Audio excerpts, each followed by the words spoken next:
Okay, so this morning I'm going to try to go through the first 5 sections of Isaiah, and that means we're going to try to get through the end of the little apocalypse. So here's like the opening section here, then you've got the call of Isaiah, then you've got 7 through 12, which is like the book of Emmanuel, 13 to 23, oracles against the nations. This one is a little apocalypse. The next one will cover the rest of Isaiah. Interestingly, notice that the first half of the book, which people usually call, the first book of Isaiah, and you've got like the second Isaiah, which is still the same author, but it's the same number, got like the Old Testament and the New Testament. The promises are no more remarkable in the new section over here, but it's just addressing a different group of people. But it is kind of interesting that the Old Testament has 39 and the New Testament has 27. And it feels that way when you read Isaiah. The passages feel that way. So let's look at this. Hear, O heavens, and give ear, O earth. So prophets in general are covenant lawyers, right? And so just proof that this is a covenant lawsuit, or that this is the prosecution of the covenant lawsuit, you look at Deuteronomy at the end of blessings and curses. There's all of this covenant language that goes on, and then there's this covenant lawsuit here, and it starts out with give ear, O heavens, and I will speak, and let the earth hear the words of my mouth. So these are the covenant witnesses. The heavens and the earth are the covenant witnesses. So then you go to Isaiah, you've got the same thing going on. So he's just kind of putting himself in the context of like, this shouldn't be surprising.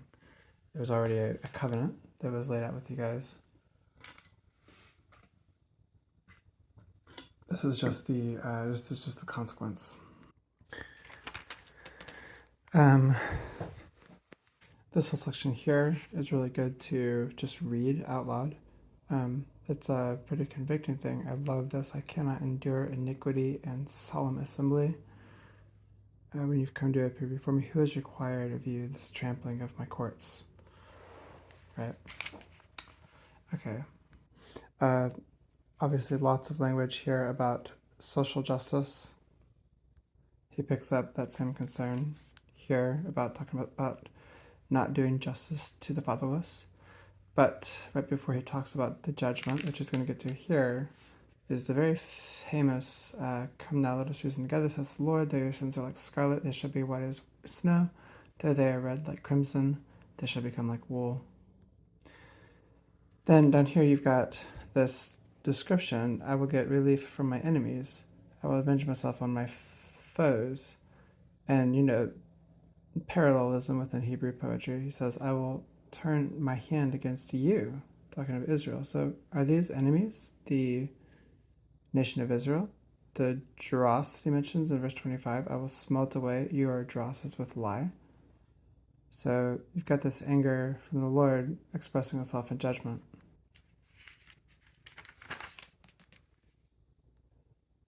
Start of chapter 2 is like probably the most important passage of all of Isaiah, or I guess it's an overstatement if you got Isaiah 53, but definitely the most programmatic.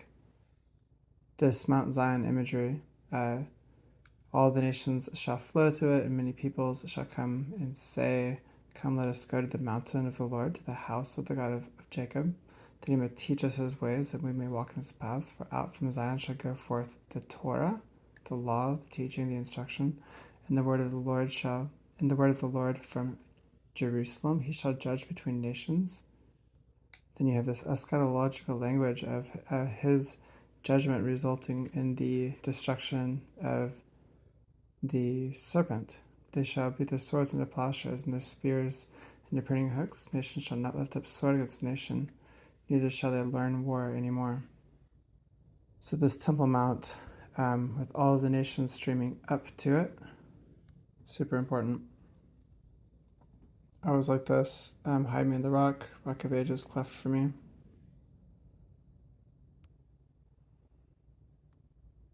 The Lord hates pride, so the haughty looks of man shall be brought low. He continues that theme later on at the end. of chapter 3, talking about these 21 elements of these 21 ornaments. And I think it's like Von Rad or somebody, or it's not Von Rad, but they talk about beauty irreligiously esteemed, infringing on the glory of Yahweh. But you can just see it's also dealing with the pride of these people. These are, unnecessary, immodest ornaments that they have on them, tinkling with their feet, and wantonly glancing with their eyes. Let's come back over here for a second. He starts to talk about some of the immediate judgment that's happening to them. And if you look at the nation of Israel, you remember that they had poor leadership. Poor leadership is a judgment on the nation. So they'll make boys their princes. They'll just find anybody, oh, you have a cloak, you can be our leader. Infants are their oppressors, and women shall rule over them. Okay, so then in chapter 4, it starts to talk about the eschaton and the Messiah. So you've got this imagery of the branch of the Lord. Shall be beautiful and glorious. It has this language of people being recorded for life in Jerusalem. Spirit of judgment, spirit of burning. But they also have this language here of a cloud by day and smoke of shining of a flame of fire by night. So you've got this kind of new Exodus imagery here when they talk about the deliverance that will happen. But then he goes back into the Song of the Vineyard, chapter 5, very famous text in Isaiah. It's referenced again by Jesus in in the parables. When I looked for it to yield grapes, why did it yield wild grapes? Woe to those who join house to house, who add field to field. Dempster calls this recklessly buying up real estate. Interestingly enough, when Gentry looks at this passage, he actually goes to the problem being the gentries, the gentrification. Here, they just rise in the morning looking for what kind of pleasure they can sinfully achieve. They rise early in the morning that they may run after strong drink. Here you have this justice sitting on the end of one sentence and then righteousness sitting on the end of the next. So, but the Lord of hosts is exalted in justice. The holy God shows himself holy in righteousness. Gentry says that this forms a word pair, which basically means social justice. Woe to those who call evil good and good evil. This is just a good prayer to pray against bad political rulers. We pray that they would call evil evil and good good, and not the reverse. That's the end of the first section, 1 through 5. Then you get this call narrative in chapter 6. In the year that King Uzziah died, I saw the Lord, the real president, sitting upon a throne, high and lifted up, and the train of his robe filled the temple. Above him stood the seraphim. These are probably not angelic beings. They are angelic beings, but they're probably not the cherubim, which are preventing access, but rather these snake-like creatures, which denoted kingship. Earlier in the wilderness passages, there was stuff about that. Gentry has a whole thing on this. But again, the point here being there's a big theme of kingship here when it talks about him being the Lord when the king Uzziah died, the real president was there. And then down here you've got the king. My eyes have seen the king, the Lord of hosts. So those are kind of on the outside there. So you've got those flying snakes, and then he says, holy, holy, holy is the Lord of hosts. The whole earth is full of his glory. Which, refers to God's otherness, but also his devotion to his own glory. The whole earth is full of his glory. He will establish his name and his righteousness in the land, as contrasted with the unrighteousness that is currently in the land. We've got the really famous language here of, I heard a voice of the Lord saying, whom shall I send, and who will go for us? Then I said, here I am, send me. And he said, go and say to these people.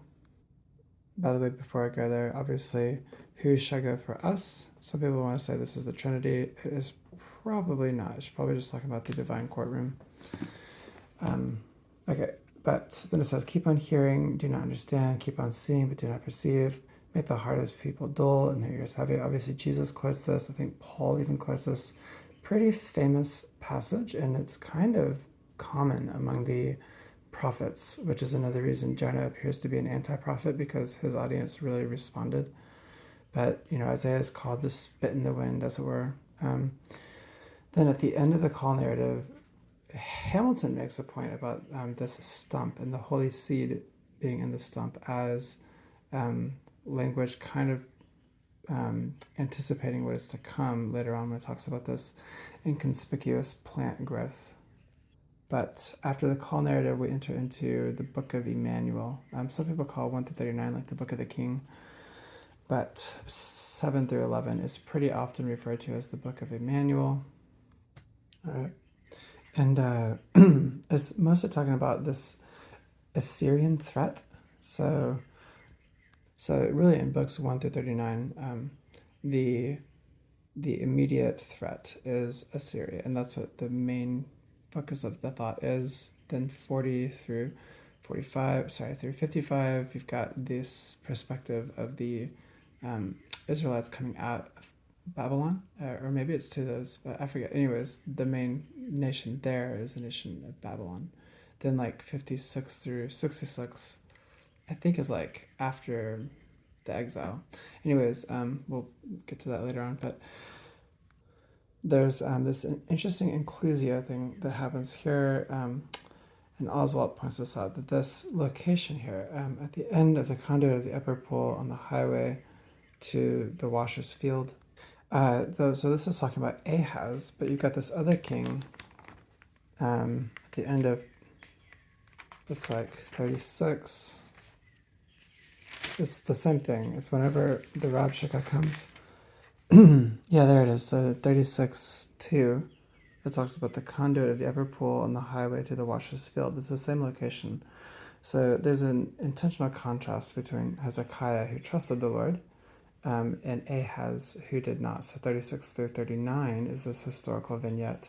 You've got the same sort of thing going on here in chapter 7. This historical vignette is used as kind of the offshoot to be able to talk about larger concepts, and people kind of agree that 36 through 39 is kind of a Janus, that's kind of linking book 1 and book 2, because the Babylonian threat is then expounded in 40 through 48, 55, etc. Okay, so let's go into the book of Emmanuel. If you are not firm in the faith, you will not be firm at all. In Hebrew, this has a million translations. To English, apparently, there's a word play going on or something. But anyways, the main exegesis stuff happens on this page, chapter 7, going into chapter 8. Here up at the top, Ahaz asks for a sign, and the Lord asks Ahaz to ask for a remarkable sign. Ahaz refuses. He says, I'm not going to put the Lord to the test. Yeah, right. So then he's given kind of an unremarkable sign. It's just a kid, right? So, but what he's telling him is that before this kid, so this could be around 734, and 12 years later, 722 is when Assyria would invade, right? So basically, in 12 years' time, Samaria is going to be gone. And he says that before this boy knows how to refuse the evil and choose the good, this land will be deserted, right? So that's his sign. Okay. Well, later on, so then you've got down here, you've got this child who is born to Isaiah Meher Hashbaz, and his children, which then, this passage is quoted interestingly in Hebrews, but he says, behold, I and the children of God has given me are signs and portents. So a sign, and this is a sign, right? And before the boy knows how to, and then down here you've got before the boy knows how to. So there's a potential that Meher Hashbaz was born right around the same time, 734, and was the sign that, before he knows how to do this, Assyria was gone, right? By the way, this invasion could have really shaped the perspective of Isaiah. One interesting thing is he doesn't call him Emmanuel, as was talked about up here, or yeah, shall call his name Emmanuel. Instead, he's obviously named the spoil speeds, the prey hastes. Mehershal Hashbaz means that. But instead of calling it Ahaz's land, he calls it your land, O Emmanuel, referring to Yahweh. So it's not Ahaz's land, it's Yahweh's land. But there's even a connection there. So maybe he doesn't have to be exactly named Mehershal Hashbaz, but maybe he's a reminder of Emmanuel's true ownership of the land. So then there's a whole nother question about how this, short-term prophecy is then typologically climaxed, as a pattern in the life of Christ. Okay. And if you missed that, I'm just saying this is not a direct prophecy of Jesus. It's a local prophecy with a that is within a typological pattern, which is climaxed in the life of Christ, as typology works. All right, so then we go into chapter 9, which is this passage that is quoted in the New Testament, Matthew 4:6, about Christ. The real question, and Kostenberger, I can't remember exactly what he says about this, but I think he tries to say that there's two different sections of this, that 2 through 5 is one prophecy that is then to be coupled with 6 through 9, or 6 through 7 maybe. I honestly can't remember quite how he does this. But obviously, the people who walked in darkness have seen a great light. Those who dwelt in the land of deep darkness, on them a light has shone. And then, you get down to, for unto us a child is born, to us a son is given. So this is obviously talking about Jesus. To me, it's the question is who is this originally talking about, and is this only a reference to the coming Davidite? Is it a reference to the coming Davidite? I think Kostenberg wants to say it's actually not, at least for part of this. And then there's also a bunch of questions about how Jesus can be called everlasting Father. What is the meaning of that, right? Of the increase of his government and of peace there should be no end on the throne of David and over his kingdom, to establish it and to uphold it with justice and with righteousness from this time forth forevermore. The zeal of the Lord of hosts shall do this.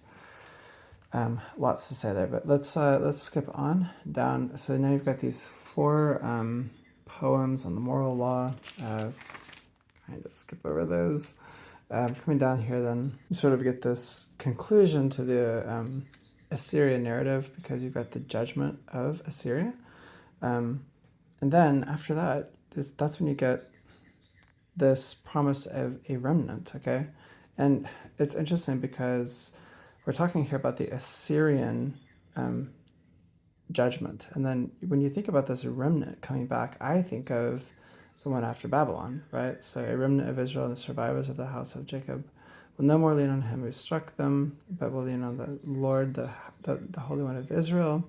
A remnant will return to the remnant of Jacob, to the mighty God, for though your people of Israel currently are as the sand of the sea, only a remnant of them will return. Destruction is decreed, overflowing with righteousness for the Lord of hosts. So the question is he referring here to the Israelites who have come down from the north and now in the south, then went into exile and then have come back? What exactly does he have in mind here by this remnant? Also, I love it. No more shall they lean on him who struck them. That's saying that basically all sin is kind of identifying with your abuser in some respects. Then in 11, similar to chapter 9, how they talked about this coming Davidic ruler, still here within the book of Emmanuel, they have this blessed chair, which is another one clearly talking about Jesus. There shall come forth a shoot from the stump of Jesse, a branch from the roots shall bear fruit, and the Spirit of the Lord shall rest upon him. The Spirit being on the Messiah is a theme that's picked up in Isaiah elsewhere, like in 58 or something like that, and then it's in the rest of the canon as well, 62 I think. Sorry, but this Spirit would then be how he's able to judge. And then you have this paradisiacal picture. The wolf shall dwell with the lamb. The nursing child shall play over the hole of the cobra. So the serpent shall be destroyed, right? Also, this is common imagery among a lot of the prophets. It's even picked up again in Isaiah at the end of Isaiah, um, at the very end, like in 66 or whatever. These animals are used in Amos as well, I think, to talk about this paradisiacal picture of the new Eden, basically. They shall not hurt or destroy in all my holy mountain. So again, look at Eden being called a mountain. And notice that this whole picture here is followed by, on that day, the root of Jesse will stand as a descendant for the peoples. Of him shall the nations inquire. So this ruler here, coming at the end of the book of Emmanuel, is Jesus. And then I didn't highlight it here, but there will be a highway from Assyria for the remnant of the people. So this is that new Exodus, right? It's happening. Okay, and then chapter 12 is this beautiful song that kind of closes out this section here. Called 7 through 11 the book of Emmanuel, but really the whole larger section is 7 through 12. And, you know, though you're angry with me, if you remember, chapters 1 through 5 had all that language where God was pretty angry with his people. He talks about them being his enemies, remember, and he would remove their dross. And now he's saying that the Lord is no longer angry. And then, you know, trust is one of the major themes in all of this, is that, you know, Ahaz is trusting in these foreign nations to help him instead of Yahweh. But here you've got this author trusting in the Lord, the Holy One of Israel. Recalls chapter 6. And you've got, anyways, it's just a beautiful song to read in liturgy. We're going to try to go through 24. This is already 21 minutes long. But so in chapter 13 through 23 is the oracles against the nations. Some people try to expand this over to 27. I like to think of that as kind of a separate little piece there.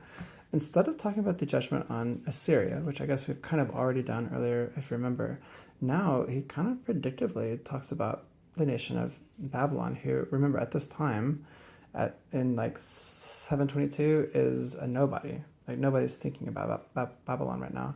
And then even more interesting, within that, you've got this prophecy of the Medes, which are the people who conquer Babylon.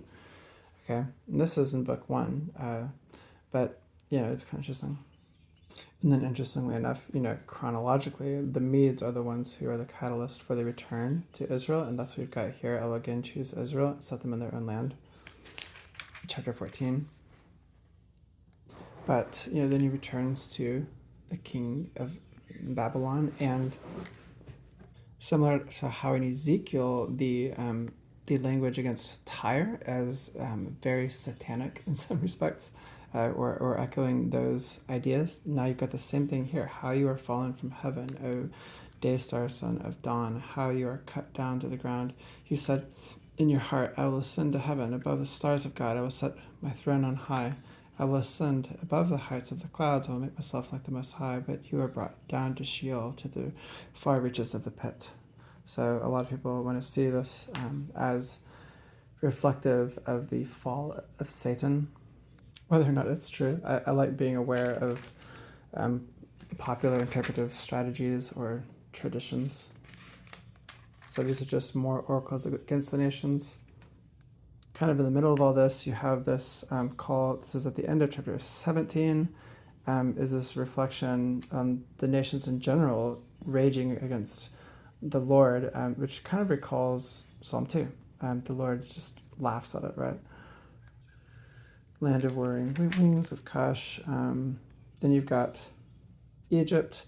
Chapter 19 is, I've always found this to be not a problematic passage, but just one where, similar to how Ezekiel's prophecy has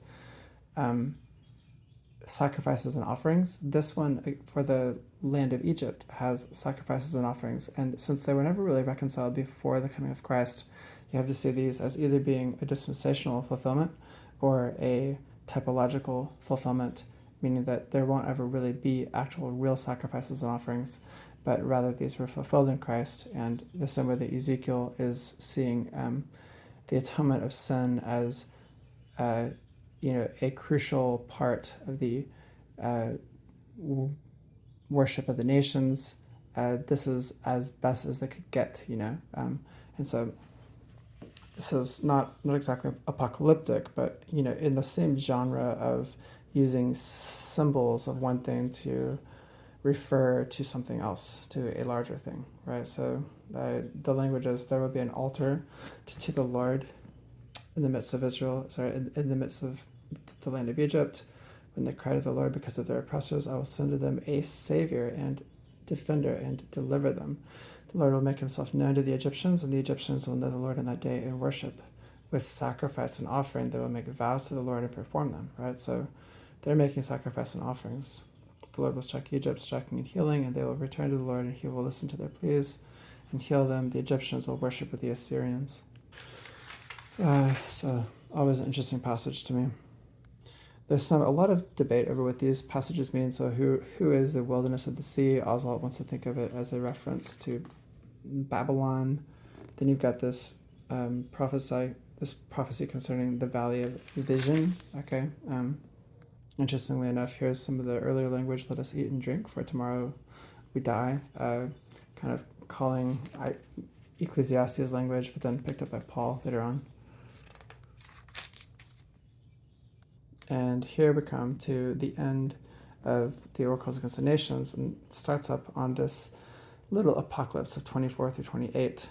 And here you really do see, interestingly enough, the judgments that are in the land bringing about the praise of the people of God to God. So I'll empty the earth and make it desolate. I'll twist its surface and scatter its inhabitants. The earth will be utterly empty and utterly plundered, for the Lord has spoken this word. So this is, it's moving from like these local judgments to this worldwide judgment. The earth lies defiled under its inhabitants. But then, locally, this is seen by all of this noise stopping. That's also a theme that you remember from Jeremiah. There's only a small remnant left. So like when an olive tree is beaten at the gleaning, when the grape harvest is done. So there's just a few things left. That's the way it's going to be. Very few people left. And then the judgments that were brought in the land result in this praise, right? So they will lift up their voices. They sing for joy over the majesty of the Lord. Therefore, in the east, give glory to the Lord. Give glory to the name of the Lord, the God of hosts. From the ends of the earth, we hear this praise of glory to the righteous one. And then, but I say, I wasted away, I wasted away. So here's like this end time thing. And then it goes back in time, back to the present, to where Isaiah currently is today. I wasted away, woe is me. So in the middle of this sort of apocalypse future thing, you see this praise, and then it goes back in time. It's kind of interesting. All right, 24, continuing. Again, it goes to the punishment, and then resulting in the praise, right? So on that day, the Lord will punish the hosts of heaven, the kings on the earth. The moon shall be confounded. So this establishes Mount Zion and his reign, which then leads into this exalting of the peoples. A strong people will glorify you. Cities of nations, of ruthless nations, will fear you. Again, referring back to their destruction there. A stronghold to the needy in his distress, a shelter from the storm and a shade from the heat. On this mountain, the Lord of hosts will make for all peoples a feast. Okay, we are now in the book of Revelation here. This is like the marriage supper of the land of the Lamb, and you've got this this whole thing, this Zion imagery. Remember chapter 2. You've got it really climaxing here, and he will swallow up death forever. Wow. We are not in a local prophecy anymore. This is definitely reminiscent of Revelation. Here again, and the Lord will wipe away every tears from all, will wipe away tears from all faces. And then just beautiful praise language. Behold, this is our God. We have waited for him that he might save us. This is the Lord. We have waited for him. Let us be glad and rejoice in his salvation. You've got this disgusting image of somebody swimming around in poop right after that. So you've got this judgment on the wicked, always contrasted with this praise of the righteous. Again, we have a strong city. Open the gates that the righteous nation that keeps faith may enter in. Remember Psalm 24. You keep him in perfect peace, whose mind is stayed on you. That's super super popular in that one. There's a hymn, stayed upon Jehovah, the foot tramples it, the foot of the poor, the steps of the needy. I just like to think about the dominion theology taught by the Bible. Sometimes looks a little different than how we think of it, right? We don't usually think of the impoverished as the ones that are bringing in the dominion in the kingdom. But that's how the Bible portrays it. Your name and remembrance are the desire of our soul. That's, was like the theme verse of Passion. They called themselves the 268 generation. My soul yearns for you in the night. My spirit within me earnestly seeks you. So this just feels like the Psalms. I also like this verse here, just kind of randomly. I don't think it's a major theme of this whole part of the book, but you have indeed done for us all our works. This nice compatibilistic doctrine of concurrence, that who is doing it? We have complete human freedom of agency, and yet the Lord is the one doing the works. You have done for us all our works. Okay, here you've got this Isaianic language of the resurrection. Your dead shall live, their bodies shall rise. You who dwell in the dust, awake and sing for joy. The earth will give birth to the dead. Now, of course, he is talking here as well about this deliverance from the nations. And so, potentially it could be talking about this as they could be using the same language as Ezekiel used, and in chapter 37, talking about the resurrection of the dry bones. I think it's not as likely, because remember earlier we've talked about death being swallowed up forevermore. This is the same language just being repeated. And then remember earlier we talked about the judgment on the rulers. I can't remember where it is actually. Yeah, it's right there. So the host of heaven and heavens, the kings of the earth, the moon shall be confounded. Again, you get the same thing here. In that day, the Lord with his hand and great strong sword will punish Leviathan, the fleeing serpent, the Leviathan, the twisting serpent, and he will slay the dragon that is in the sea. So clearly the serpent is being destroyed, the enemy of the seed of the woman. Continuing in chapter 27, this is towards the end.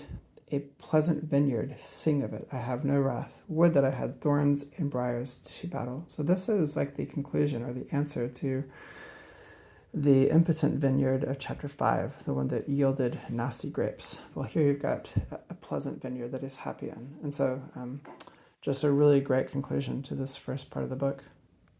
And then I just want to point out, it says, the guilt of Jacob will be atoned for, the fruit, and this will be the fruit of the removal of his son.